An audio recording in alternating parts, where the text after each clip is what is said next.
Hello. Hello and welcome. My name is Adam Lerner, and I'm the Joanne. Oh, right. Look at that. Oh, wow.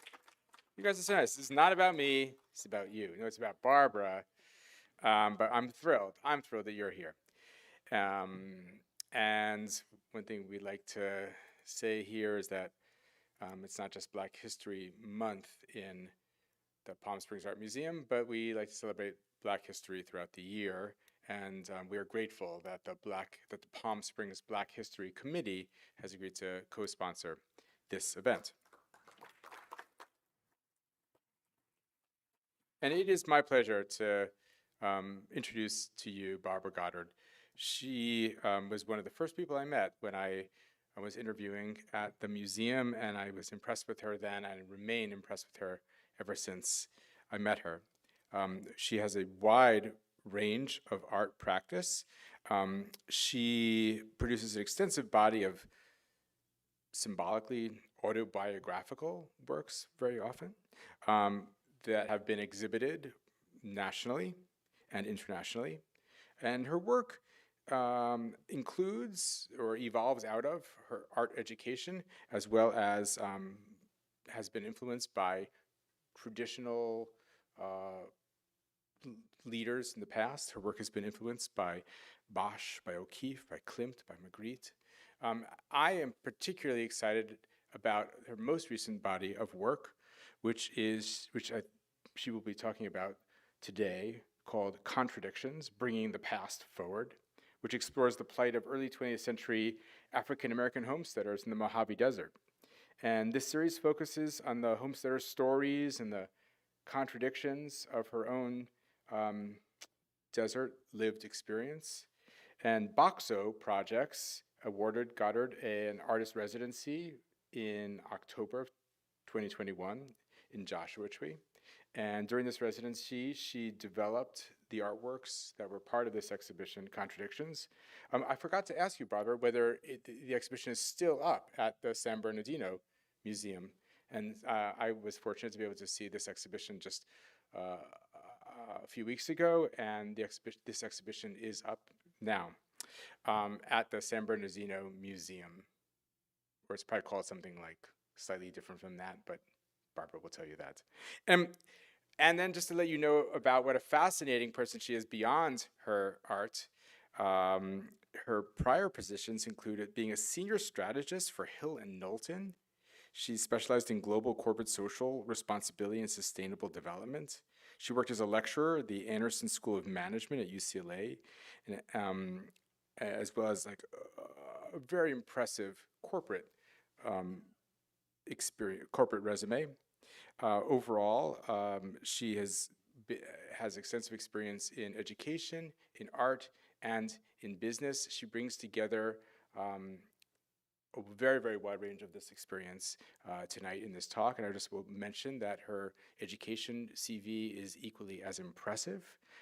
She has a Bachelor's of Arts and Arts Education from Marymount College in Milwaukee, Wisconsin. She has a Master's of Art and Art Education from Long Island University. And she has a PhD in Educational Administration from Michigan State University. This is a very impressive person we have here today. Please join me in welcoming Barbara Gothard.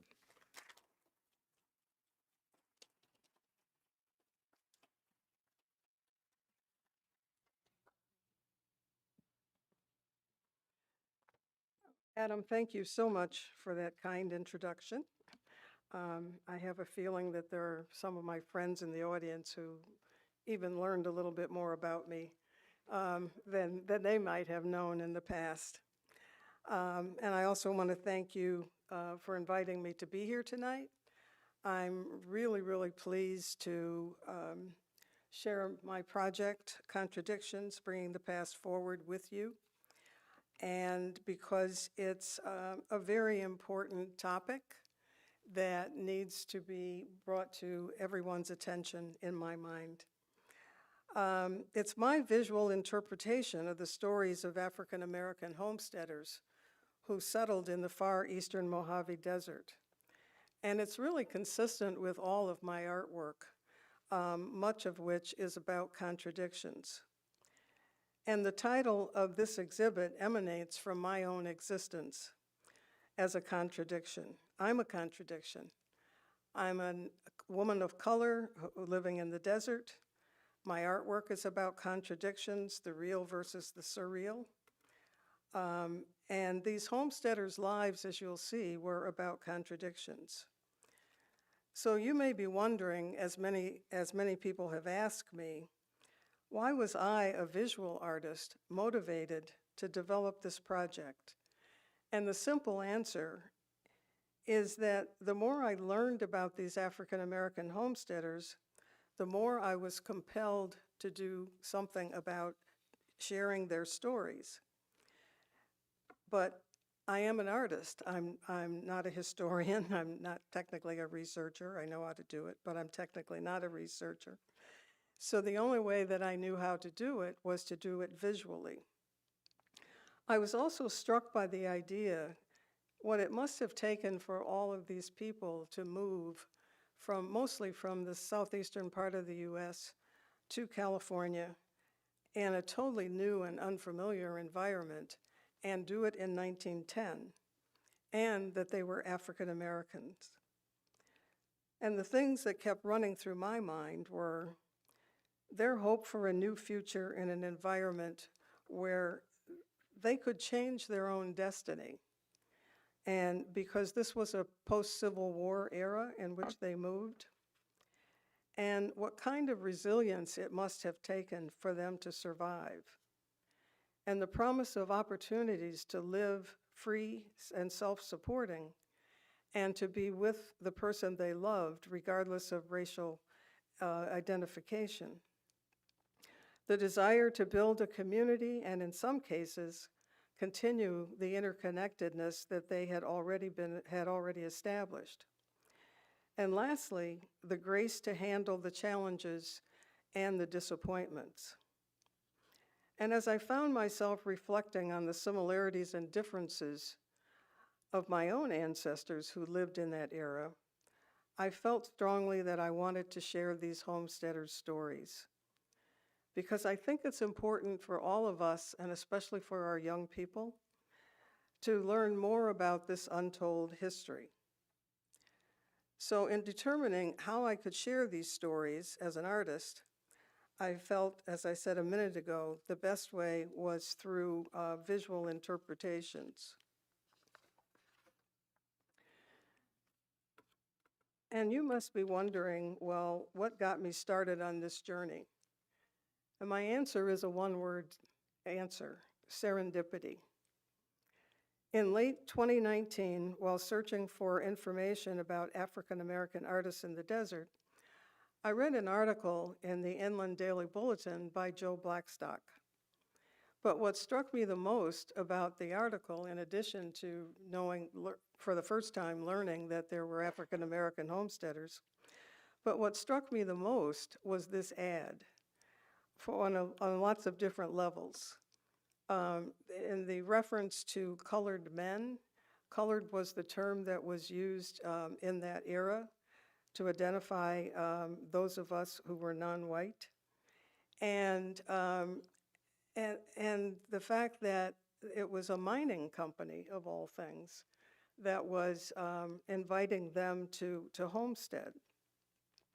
And just as an aside, Adam mentioned that the exhibit is currently on exhibit at San Bernardino County Museum. And I've learned that Joe Blackstock, the author of that article, is and has been a volunteer at San Bernardino for a long time. And I had an opportunity to meet him a couple of weeks ago, and it was really fascinating because we shared the story of these people, and there was just almost an immediate identification with that. And the more I learned about these homesteaders, the more I found myself contrasting their story with my family's story in terms of economic status, social status, community, environment, religion. My family were either Catholic or Southern Baptist, which sounds a little weird, but they were. And many of these homesteaders were actually Seventh-day Adventists. So what I'm going to share with you this evening are just 4 or 5 different areas. First, where my curiosity led me, and then briefly some demographics and a little bit about homesteading and cultural contrast, and then we'll get to the artworks, and then I will take questions and answers at the end. So where my curiosity led me. As I began this journey, the research was only the beginning of it. And what I found as the more I worked and the more I read and the more I dove into this whole thing was that there were an inordinate number of elements to it. Excuse me. And that I needed to find a way in which to organize the information so that I didn't get lost in it. And so I used this circle concept idea to organize the various aspects of the project and also to help me set up a filing system so that when I did need to find something about community outreach, I could go to that particular file and not have to sort through everything else. And there were 23 families who homesteaded in this area. There were 83 homesteaders totally in the Landfair area, but 23 of them were African American families. And so I decided that I would create 23 artworks. And I put this list of chronology together because so many people kept asking me, how long have you been working on this? And the answer at that point was almost 2 years. I was also doing some other work at the same time. But basically, it was over a 2-year period that since I started the journey. And the process involved cold calling people because I didn't know any of these people that I read about or that I found in the research. And one of them was a man named Dennis Casebeer. And Dennis is considered the pioneer researcher about these African American homesteaders. And I'm deeply indebted to Dennis for his generosity of spirit, of information, and camaraderie as I started on my journey. We talked for almost 18 months and almost once or twice a month, where he would share his information with me. Regrettably, he passed away in February of 2021, just 1 week after our last conversation. And Dennis was originally from Kansas, and his interest in the desert began when he was a young Marine stationed at 29 Palms. And later in his life, when he left, after he left the military, he worked as a consultant for a naval operation outside of Washington, D.C. And during that time, his hobby was history. So he would spend his spare time at the National Archives. And that's where he first discovered that these African American homesteaders actually existed. Two of the things he found were the pension documents for 2 of these homesteaders who had actually served in the Civil War. And that led him to the rest of his life reading and learning more and more about these people. And it was Dennis who suggested that I call a man named David R. Nichols. And David is the chief archaeologist for the Mojave Preserve of the National Park Association. What I didn't know up until I actually called Dennis was that he had commissioned a study, an anthropological and ethnological study about these homesteaders. And he engaged 2 professors, Rebecca Austin and Jenny Bingston, to do this study, and it took them 3 years to do the study. And my project would not be nearly as robust without the input of David, his staff, and these two researchers, because they gave me access to a lot of the information that you'll hear more about. And upon learning about my idea of doing this visually, David told me that he had never envisioned that this kind of an anthropological, ethnological study could be interpreted visually. And I'm really grateful to David for that. Then the next, although I had become immersed in this project, I said to a friend one day, what if nobody is interested in it? That I'm spending all this time and energy and I'm excited about it, but what if no one else wants to know anything about it? So she said to me, well, you know, with SurveyMonkey, if you have 10 questions or 10 or fewer questions, the service is free. So I wrote my 10 questions, and with the input from Bernard Leboeuf, who's the director of BoxoPROJECTS Artist Residency Program, we compiled a list of 16 different organizations throughout the desert that might have an interest in knowing that these people did exist. And I had a 65% return on the study, and 100% of those 65% wanted to know more about it. There was only one organization that had heard of them, but they really didn't know anything about it. And then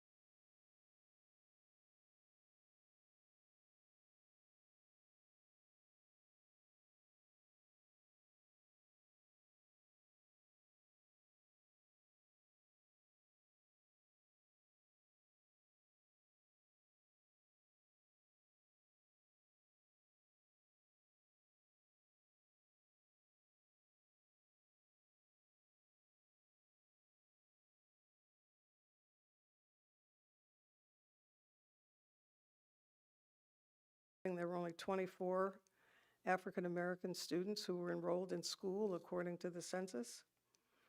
And then if you look at 1910, the increase is pretty dramatic at that point. And today, according to the latest census, it's only, African Americans represent only 4 to 5% of the population in San Bernardino County. And while I was looking for other information, I found this ad in another newspaper. There's a website called Newspaperscom, and for those of you who are interested in doing any kind of research, they have a copy of every newspaper, I think, that was printed in the U.S. from time in the beginning. And they are now owned by Ancestry.com, but it's a marvelous resource. And this, when I saw the title of the film, The Homesteader, then I started digging into that. And in Black History Month in 2021, Netflix actually ran a copy of the movie. And I haven't been able to find it recently, so I don't know if it's still available through Netflix or if you have to pay for it or what. But Oscar Michaud was the filmmaker, and during his lifetime, he made 30 films. And he also founded a distribution company and as well as a production company because the Hollywood executives refused to distribute his films for him. And then in 2019, the United States Post Office issued a stamp in his honor as part of their African American or Black History Month activities. So what is homesteading? I know that many of you are familiar with homesteading in the Joshua Tree area.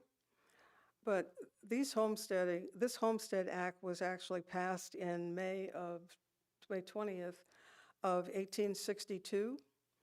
And at that time, President Lincoln was president, and there were 11 states that had already left the Union.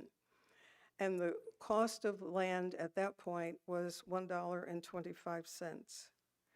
But when you are a former slave and you don't necessarily have any additional income, even that might have seemed like an inordinate amount of money.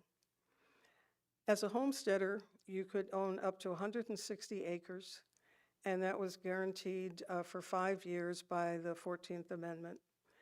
And then the acreage was increased 5 years after that, where you could own up to 160 acres. And the appeal for the homesteaders was entrepreneurial, mining, water company, farming. They could avoid the pains of prejudice in the post-Civil War Reconstruction era, which was less prevalent in the West than it was in the southeastern part of the U.S. at that time. They could avoid the challenges of interracial marriage, and that happened because, not necessarily by choice, but because some of the women became pregnant by the slave owners. And they were also linked by way of marriage and their religious networks and social clubs and political organizing.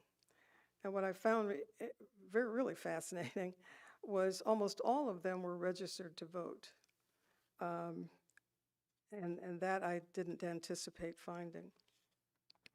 The Homestead Requirements were pretty simple. You had to be 21 years of age. You had to have borne no arms against the U.S. at any time.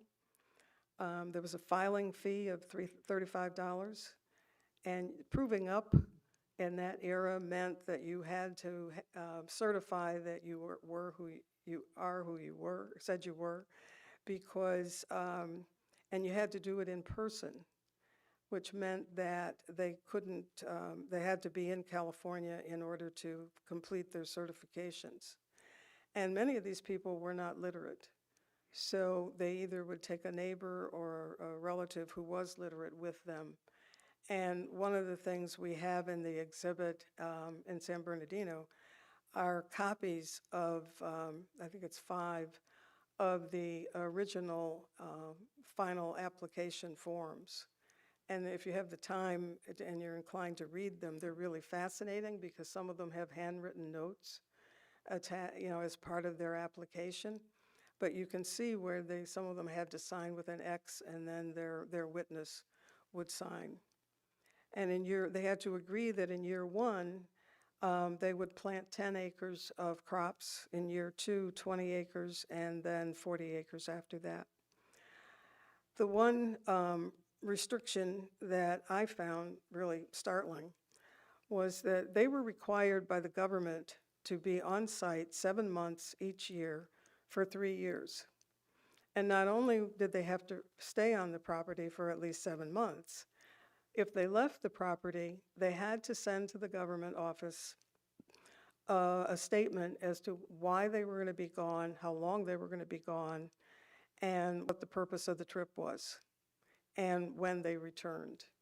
And the freedom of movement that we have today, if you think about what that would mean that you'd have to do in order to leave your own property, is just really astounding to me. And several people have asked me, of course, where is this area? And it's at the far eastern side of the Mojave Preserve.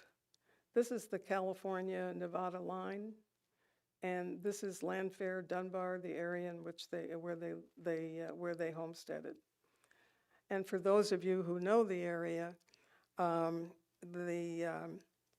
it's a very different environment than even our desert here is. And one thing I want to mention is that This map is from a book which is titled The Mojave Road Guide, that it was written by Dennis Casebeer. And this is the actual map. But he wrote this book in 1986, and when I went to try to find it, it was, of course, out of print. So I went online to, out of print websites, and there was a library in Pennsylvania that was cleaning out their shelves, and they listed it for sale. So I, of course, bought it. But what really blew me away was it's actually a signed copy. And that was just, way beyond anything I ever dreamed I would be able to own. I put this together so that you can see the relationship of the professional relationship of these homesteaders to each other. And what I didn't realize when I saw that ad the first time was that mining company was owned by African Americans. And when you think about that in 1910, it still is extraordinary to me today to think about that. And so they owned the mining company, and two of the men, Massey and Morton, they formed a water company because water was a major challenge in the area. They had to dig down 365 feet in order to reach water, and wells were very expensive to build. So those two men created a water company in which they dug the well, and then they would make that available to their neighbors. And then the Hart's Townside Company was very much a company that would bring in the provisions that these people would need. And I mentioned cultural contrasts, and I think about this in terms of my own family, because I grew up in the middle of Illinois, which is pretty landlocked, and also huge farming communities. Anything grows there, I think. And so comparing, that kind of a farm environment to, and I spent a lot of time as a child, because my mother would send us, we lived in Springfield, Illinois, and she would send us to Alton on the farm for holidays. And thinking about that area where I grew up versus, whoops, sorry. These two photographs are from an area called Buffalo Heart, Illinois, which is where my father was born. And even today, there's no stoplight. There's a train tracks and a building and silos. But you contrast that with the area in which, and the topography in which these homesteaders lived. The similarities are that my family were all farmers on both sides of my family. My mother and my father's side both were farmers, but they had huge acres of land that they owned, but it was generationally passed down from generation to generation. And the differences were that the homesteaders had to apply to the government to own the land. They were limited, as I said, in acreage. The size of the house that they were required to build minimally was 10 foot by 10 foot, 10 feet by 10 feet. They had good farming conditions in the beginning because when that ad was first placed, the mining company that placed it wanted to create a Tuskegee Institute West, and Tuskegee Institute is based in Alabama, where George Washington Carver is known for, they call him the father of the peanut. And they wanted to replicate all of that in the Landfair area. However, when they placed the ad, it was during a rainy season. And so for the next 5 to 7 years, they were able to grow crops and become more self-sufficient. However, once the drought came, they did have to leave, and most of them moved back to the Los Angeles County area. So next I'd like to talk to you about the artworks.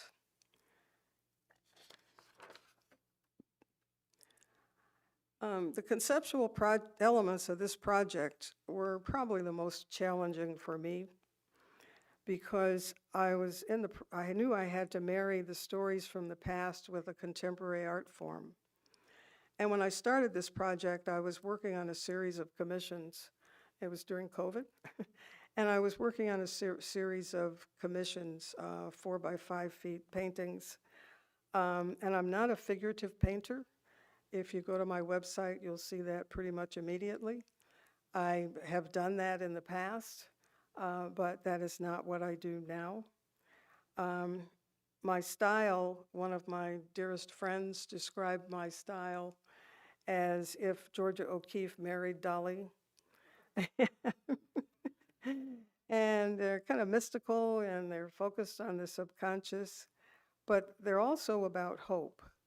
And the kind of openings that I use within my paintings, that's what it represents for me. And the options that we have in life, the hope, is what I saw in these homesteaders. And that's when I decided I wanted to do one painting for each of these 23 homesteaders. And so the next part was, well, how are you going to do that? And so I decided that I would use maps as part of the process. And if you notice in the top upper right-hand corner, oops, I keep doing this backwards. You'll see, I started first with my little sketchbook that I carry. One of these I carry every place with me. And then I started working with just watercolor paper and really light wash, and then the concept of the flower, state flower, and the map, and moving forward. And then I thought, well, what if I used a wood background to make it more distressed? These maps, this one is from 1910, the U.S. in 1910, and this is a map that the Mojave National Preserve created about this landfair area. And so maps became an important way in which for me to show the migration of these people. And then I also determined that creating 23 oil paintings might take a bit of time. So 4 or 5 years ago, I started working on creating artworks on my iPad with a software app called Procreate. And so I actually created all of the 23 artworks that you'll see in the exhibit on my iPad in Procreate. And I got to Procreate by taking a class at the Apple store. I bought a new iPad. I saw a sign that said, sign up to take a class on how to paint on your iPad. So that's what I did. And it becomes very user-friendly. And then I started to work on, okay, so if I do them on my iPad, that means I have to have them printed. And so I made the decision really, really early on to use raw linen canvas, because raw linen canvas that's unprimed is the color of the desert, the dirt in the desert. And it has a really rough texture to it. And to me, that was the most appropriate way that I could have these images printed on raw linen canvas. But one thing I will suggest to you is that the minute that you decide to do something that no one's quite done before, that you find a printer who is willing and able to work with you, because Stephen Bombach is his name, and he is a photographer in his own right, and he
here was the way in which I could do that. And one of the marvelous things about Procreate is that it actually creates a time-lapse video so that you can see how I actually created and the work itself. And I just find this really fascinating.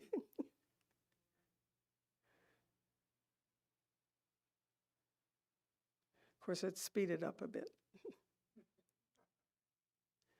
And this is another one of the homesteaders, Anna Jones. There were several women who homesteaded in their own right. And what you will see at the exhibit in San Bernardino is this image on the raw linen, and then the information that's listed here is actually listed as a part of the label, so that you can go around the whole exhibit and learn about each one of these families.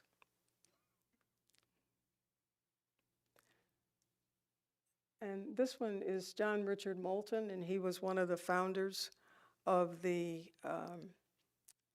water company. And so I used an image of a well, and then I used the state flower from each of the states that these people came from. He was from Missouri, and then you'll see this orangish color appear throughout the entire exhibit, and that color represents the California poppy, which was another way to show the connection between the states from which they came to land fare. And the term expressman is, in that day and age, would be the equivalent of a courier today. And he was literate, he could read and write, and he was the incorporator of the Dunbar Water Company. And this is William H. Carter. He was one of the men who served in the Civil War. He was from Fairfax County, Virginia. He enlisted in 1864 in Company D, the 23rd U.S. Army Regiment, Colored Infantry Volunteers. One of the other gentlemen who also served in the Civil War became a member of the Buffalo Soldiers, whom you may or may not know about, but they were it was the first all-black regiment in the military, and they were the first park rangers for the National Park Association, which is a little known fact as well. And all of these former military homesteaders were eligible to spend the last days of their life at the Soldiers' Home in Sawtell. And for those of you who know Los Angeles, there's a Veterans Hospital at the corner of Wilshire Boulevard and the 405. And this is where am I here? This is a 1910 photograph of that facility, which was then called the Sawtell Soldiers' Home. And this is a 1910 map from that area. And again, I've incorporated the landfare map and the California poppy. And this is another one of the time-lapse videos.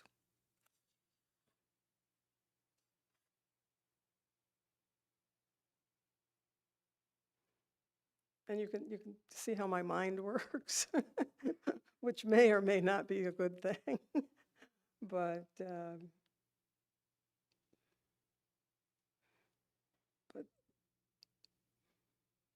I think it's finished.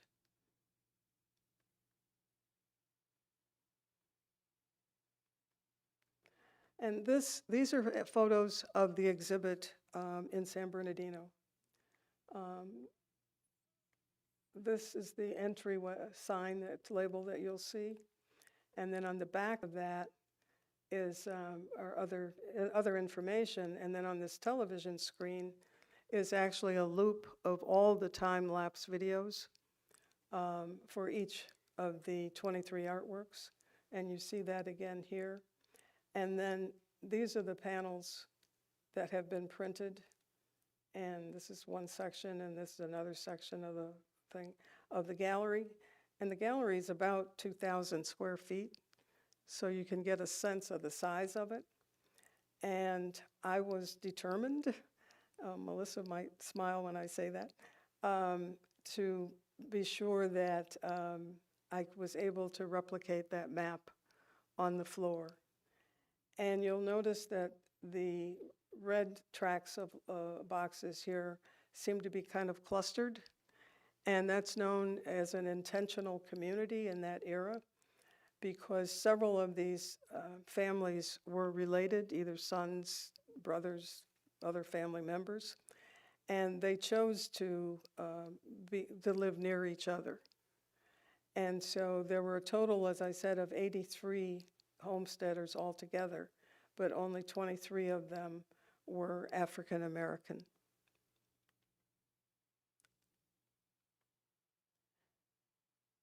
And these photos are something that I'm just so unbelievably excited about, because while I was working on my project, the archaeologists at the Mojave National Preserve were doing an archaeological dig. And they sent me photos of some of the artifacts that they found. So when I mentioned that to Melissa, she said, "Will they loan them to us?" And I said, "I have no idea." So I reached out to David, and fortunately for all of us, and this is the case they're in, and these are the artifacts that were loaned to us for my exhibit.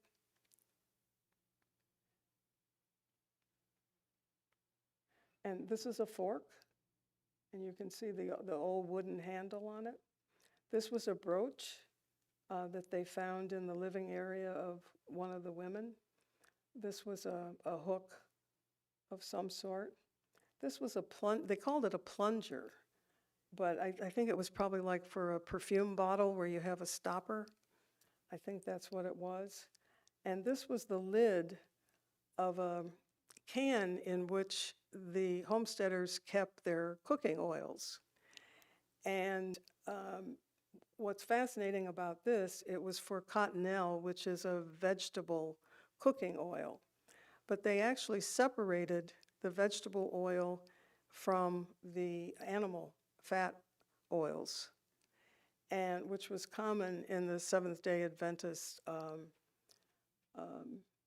practice. And that's just another one of that.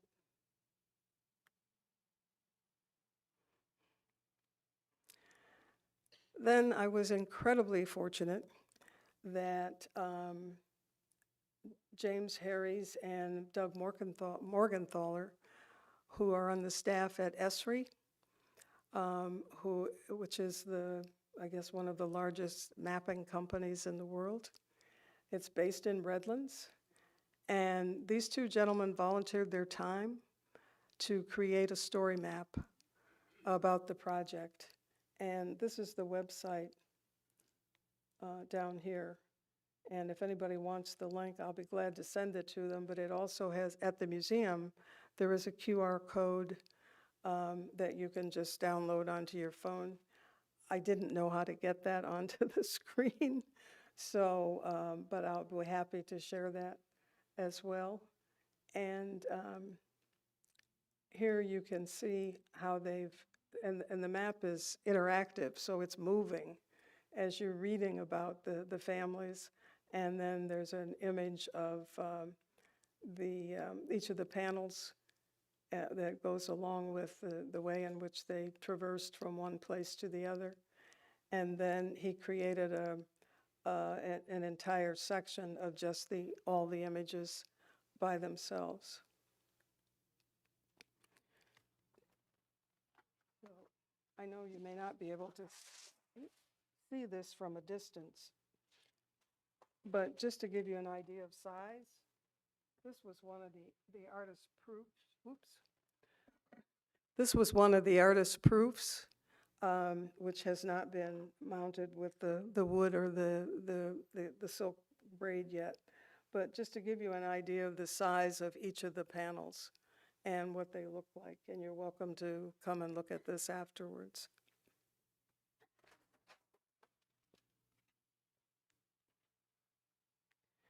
And lastly, I had created a blog about the project. It's simply called MojaveContradictions.com, and you can follow my progress from here on, because as someone asked me during the residency, what's the next step? And I said at that time, I really have no idea what the next step will be, but I do know that this will probably be a part of my life for the rest of my life, because I feel like I've only scratched the surface of what's possible in terms of talking about and sharing their stories, and to be able to go more in depth and create new artworks about that appeals to me greatly. And my takeaways are really kind of simple. While often difficult and challenging, it was still a better way to live. And when we think of the challenges and the difficulties we've all faced in the last couple of years in particular, we still have a better way to live. And I developed enormous respect for these homesteaders, because what they had to endure is nothing compared to my moving to Palm Springs, for example. And my life has been really enriched by learning about them and sharing their stories, and about their survival, their resilience.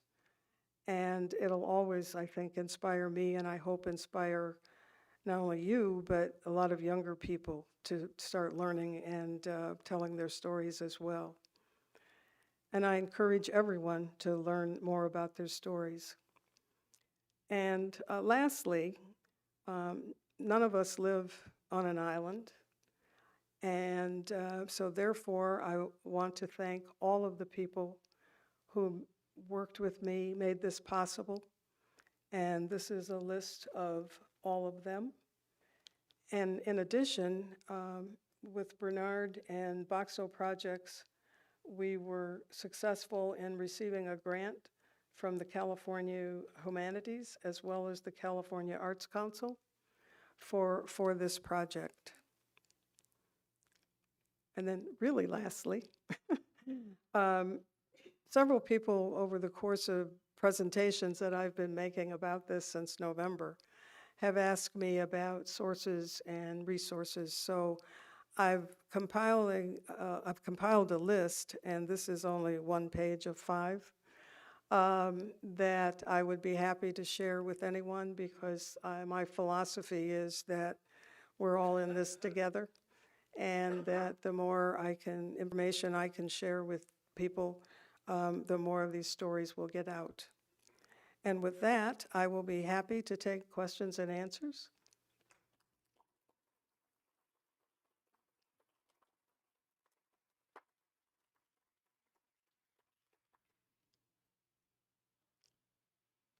Yes? No, it's very much a ghost town now. The only thing that exists there now are the remnants of, you can in some of the photos that the archaeologists sent to me, you can see where the boards fell down from the house, and they outline, where the buildings were.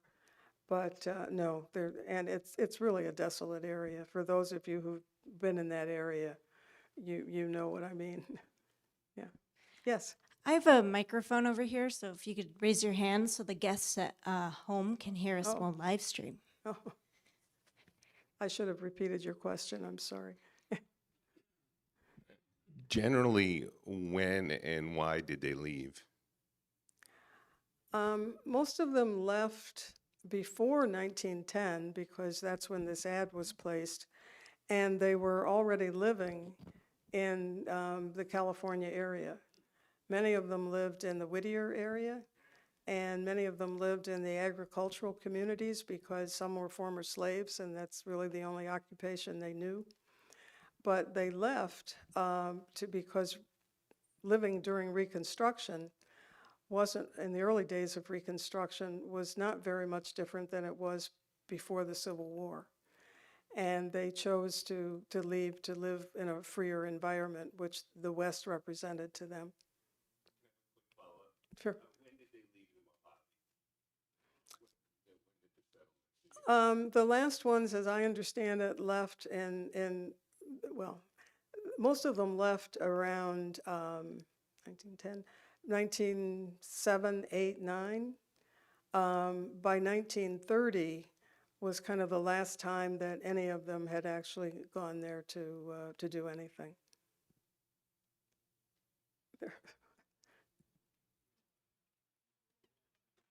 Yeah. Yeah, he's coming around with the microphone. She's coming around with the microphone.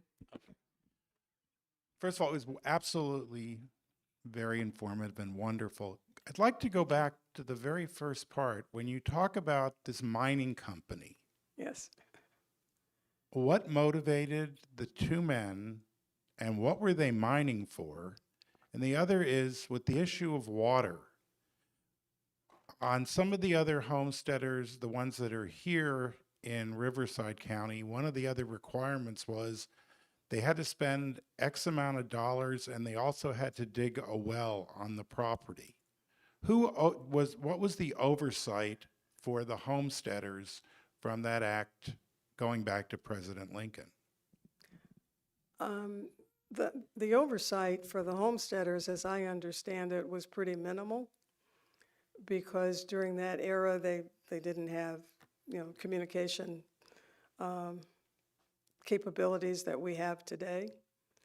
And as far as I've been able to find out about the paying a fee to dig the well, once they owned the homestead, they could do whatever they wanted on it.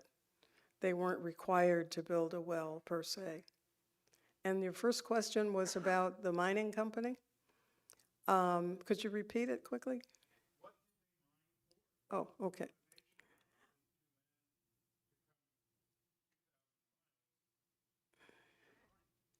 Well, as I mentioned, Tuskegee Institute previously, one of them I don't think he attended there, but he was familiar with it. And they had actually interviewed George Washington Carver about how to marry agriculture with engineering, and that was the basis for it. The first mining site that they organized was actually in Nevada. And then they moved into this landfair area once the homesteading opportunities came about. In one of the mines, I think there were a total of 4 mines, if my memory serves me correctly, and one of them was a gold mine.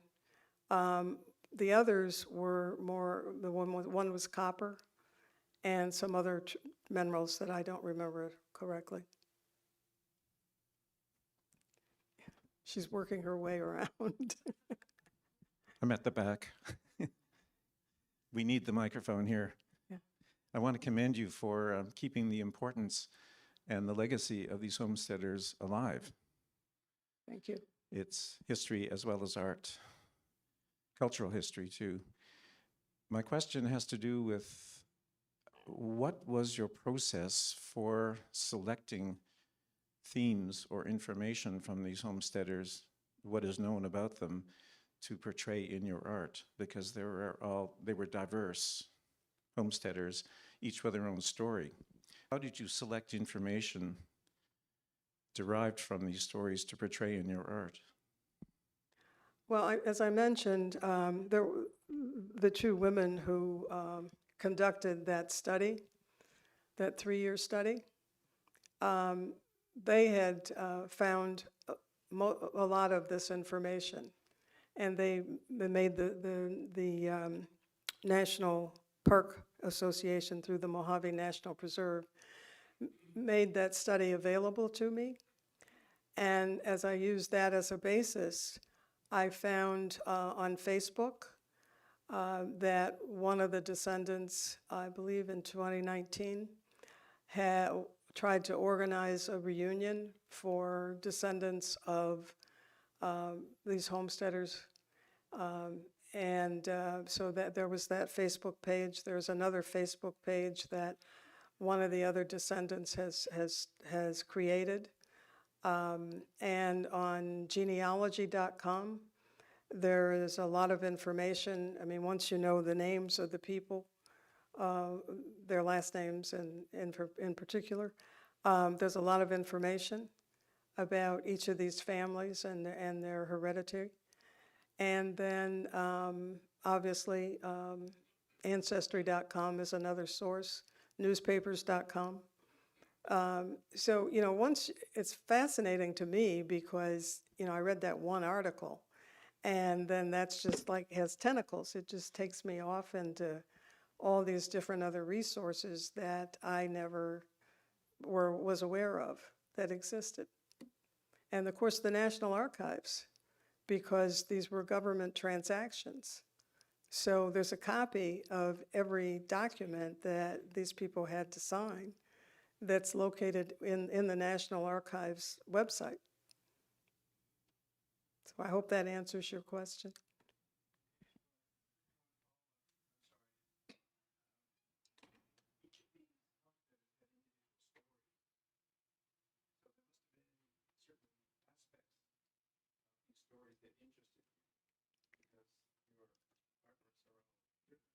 Yes, absolutely. Well, for example, with the well that jumped off the page, so I created a well in that particular one. One of the Civil War veterans was actually a barber as a side job, and so I created a barber pole in his artwork. So anything that struck me as I was reading about them, I tried to incorporate in their individual panel.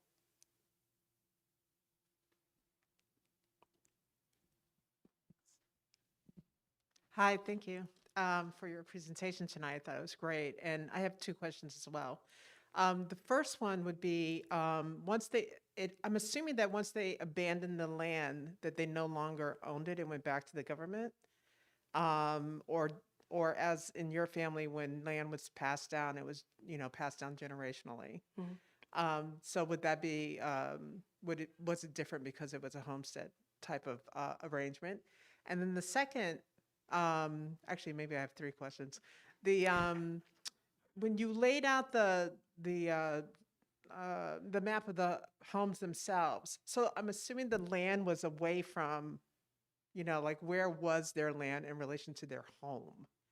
Because it didn't seem as if the home was on the land, or were the squares the home plus the land? The rectangles represented their tract of land. Okay. And most of them had just 160 acres. Some of the tracts were double that once the government allowed them to double it. Okay, I see. And the home was, but the homes were 10 feet by 10 feet or 10 by 16 feet. And many of them had what was labeled a chicken corral. And I think that only 2 had barns. But it was all on that one tract of land. Okay, so it's the tract of land plus the house. Okay, I misunderstood With the it. house. Yeah, got it. Yeah. And then in relation to Procreate, I saw a show. I think it was a David Hockney show a long time ago, 5 or 6 years ago, that he used. Was it Procreate? I don't know if it was Procreate, but it was the same concept of using an iPad to create artwork. Mhm. And I know that you talked about trying to create like sort of like a depth of field by bringing the number out and then connecting it to the origin of where that person came from. Did you find it was a little bit limiting, or that it became kind of more, did it feel flat to you, anyway, when you were creating it, or does it tend to have like layers for you as far as like the actual images themselves? It's not flat at all. And there are, in Procreate, there are layers. And you can set up the number of layers that you want to use.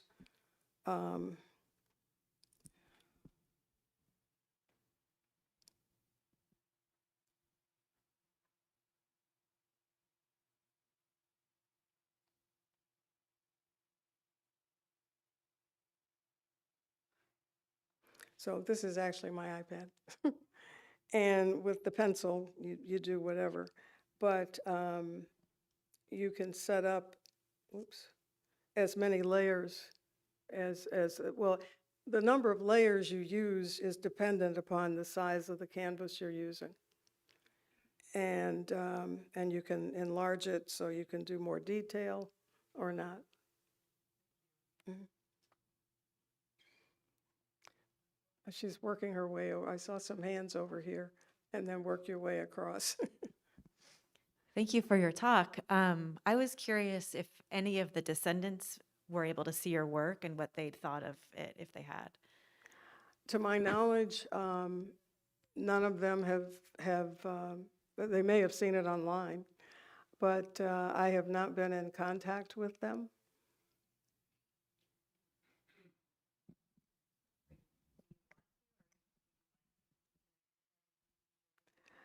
There's a point at which I would like to. Dennis Casebeer, whom I mentioned as the pioneer researcher, he had conducted a series of oral histories with many of the homesteaders' descendants. And at the time of his death, we were in the process of organizing my trip to go to Goff's to hear them.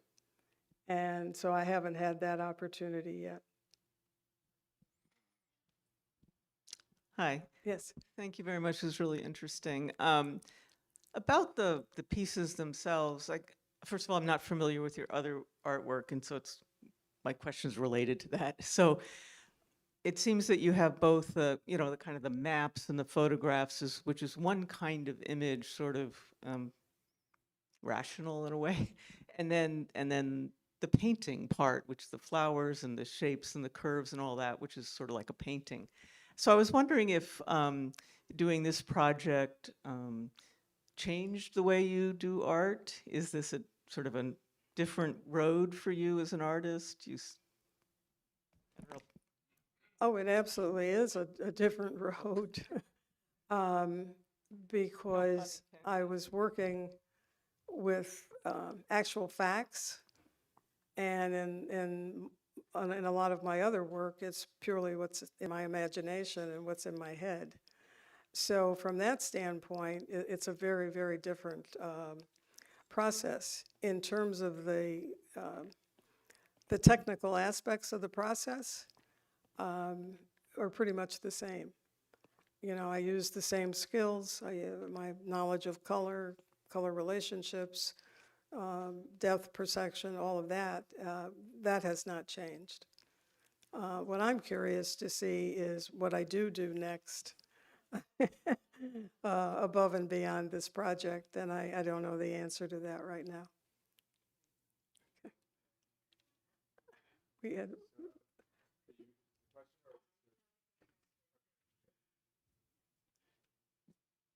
Oh, and this gentleman had a question too. Oh, okay.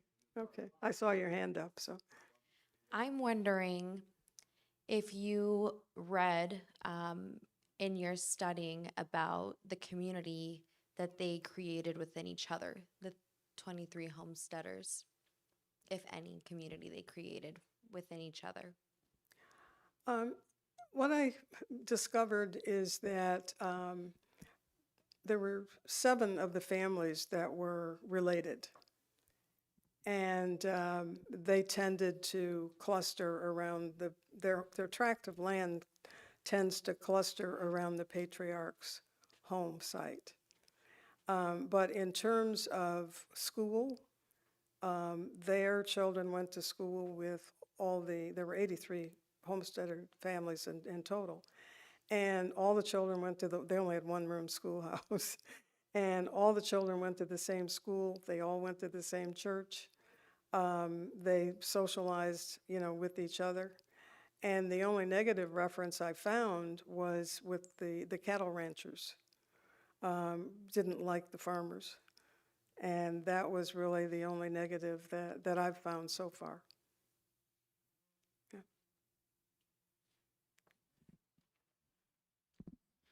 Barbara, thank you for sharing your time with us today and bringing this information out. The other 2 questions I had was already answered. So the third one that come to mind now is, do you have a catalog of images of any of the people? Of the people themselves? Yeah. No, No. because in 1910, there were not a lot of cameras available.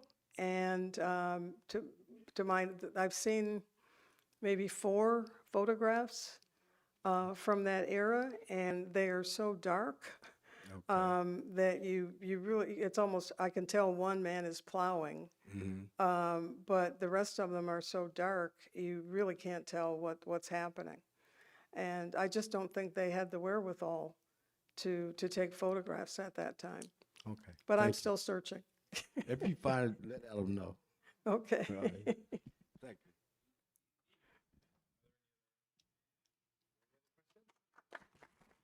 you. Thank you very much, and thank you for coming. Before we say goodbye to and good evening to Barbara, let's we have Congressman Ruiz's team is got something for you tonight. I know, so let's have. Oh.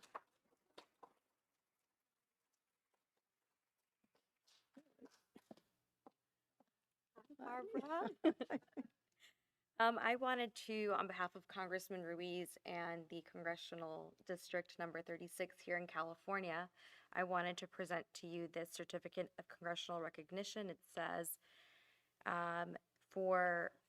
to Barbara Gothard, in honor of your presentation of Contradictions, Bringing the Past Forward at Palm Springs Art Museum. On behalf of California's 36th Congressional District and this Women's History Month, we thank you for your dedication to documentation, visual interpretation, and public presentation of our history through art. Here you go, my dear. Can I hug you? Is that okay? Thank you so Thank much. you. And thank you. I will. Wow. Congratulations, Barbara, and thank you for coming to join me again. Thank you. What a surprise. Yeah, very nice.